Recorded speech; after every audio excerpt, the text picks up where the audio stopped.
Senior صحافی اور تجزیہ نگار سلیم صافی نے اپنے کالم میں لکھا کہ سندھ کی حکومت چلانے والے مرکز اور دیگر صوبوں میں حکمرانی کرنے والوں کی طرح زبان درازی کے مرض میں مبتلا نہیں، لیکن حقیقت یہ ہے کہ مرکز پنجاب اور خیبر پختونخوا کی طرح سندھ میں بھی بدترین حکمرانی کے ریکارڈ قائم ہو رہے ہیں۔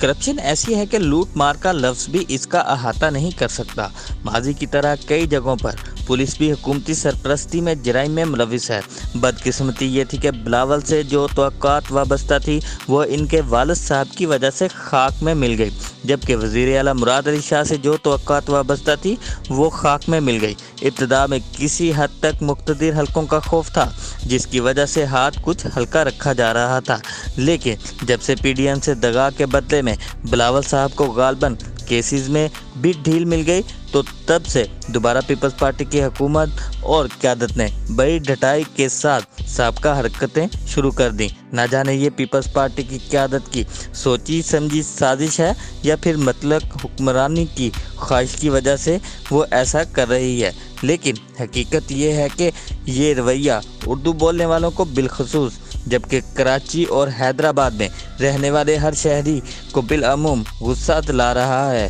مثلاً بلدیاتی نظام کے معاملے کو دیکھ لیجئے۔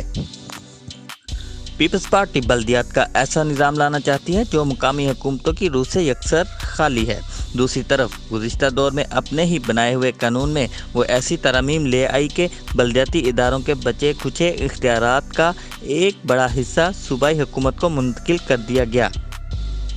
اب ایک طرف پیپلز پارٹی 18ویں آئینی ترمیم کا کریڈٹ لے رہی ہے، لیکن دوسری طرف صوبوں کے لیے اختیار مانگنے والی یہی پارٹی ایسی ترمیم کے تحت مقامی حکومتیں قائم کرنے کو تیار نہیں۔ 18ویں آئینی ترمیم کے پاس ہونے کے 12 سال بعد بھی پیپلز پارٹی نے صوبے کے اندر صوبائی فنانس کمیشن کے ذریعے اضلاع کے مبین وسائل میرٹ پر تقسیم نہیں کیے، حالانکہ 18ویں آئینی ترمیم کی روح سے اختیارات اور مالی وسائل صوبوں، لیکن پھر صوبوں کے اندر اضلاع اور مقامی حکومتوں کو منتقل ہونے چاہیے۔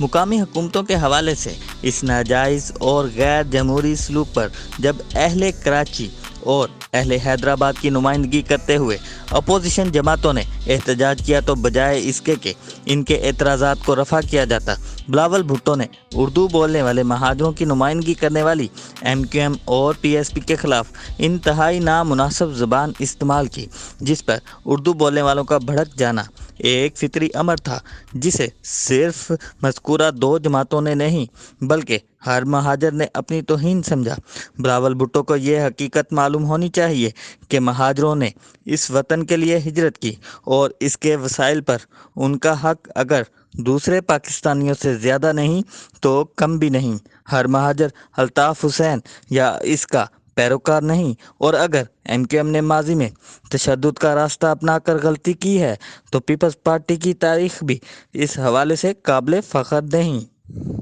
اس نے بھی راؤ انوار کو بہادر بچہ بنا کر پال رکھا تھا، لیاری گینگ بھی اس سے جڑا ہے، اور ذوالفقار مرزا جیسوں کے کارنامے بھی پیپلز پارٹی ہی کے کارنامے ہیں۔ اگر مجبوری یا سوچ کی تبدیلی کی وجہ سے ایم کیو ایم اور مصطفیٰ کمال لسانی نفرتوں کو ختم کر کے ایک نئے سفر کا آغاز کر چکے ہیں تو پھر بلاول بھٹو کیوں انہیں دوبارہ لسانیت کی طرف دھکیلنا اور الطاف حسین کو پھر سے ہیرو بنانا چاہتے ہیں؟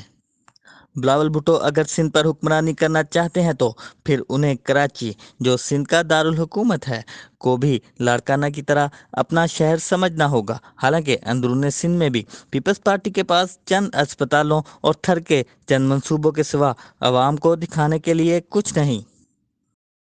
کراچی سندھیوں کے ساتھ ساتھ مہاجروں، پختونوں، پنجابیوں، بلوچوں اور کئی دیگر قومیتوں کا مشترکہ شہر ہے۔ اس شہر کو حق دلوانا ان سب قومیتوں کو حق دلوانا ہے۔